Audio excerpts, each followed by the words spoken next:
ქუჩა კვარაცხელია PSG-სთან ერთად ამერიკაში მიმდინარე მსოფლიო ჩემპიონატის ფინალში ითამაშებს. ფრანგულმა კლუბმა ნახევარფინალში მადრიდის რეალი უშანსოდ 4-0 გაანადგურა. PSG ფინალურ შეხვედრაში ლონდონის ჩელსის დაუპირისპირდება. მატჩი 13 ივლისს გაიმართება. საქართველოს FIFA სანაკრებო რეიტინგში ერთი საფეხურით დაწინაურდა. რეიტინგი ცოტა ხნის წინ განახლდა, რომლის მიხედვითაც ივნისში ჩატარებული ამხანაგური შეხვედრების შემდეგ საქართველოს 67 ადგილზე გადაინაცვლა.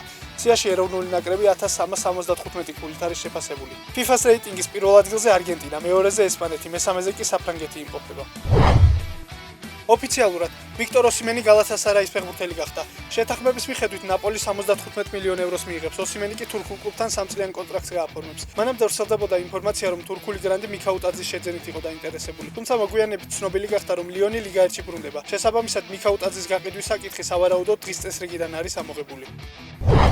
ფორმულა 1-ის გუნდმა Red Bull-მა 20 წლიანი თანამშრომლობის შემდეგ ხელმძღვანელი კრისტიან ჰორნერი თანამდებობიდან გაათავისუფლა. ჰორნერი ავსტრიულ გუნდს 2005 წლიდან ხელმძღვანელობდა და ამ დროის განმავლობაში კონსტრუქტორთა თასი 6 ჯერ მოაგებინა.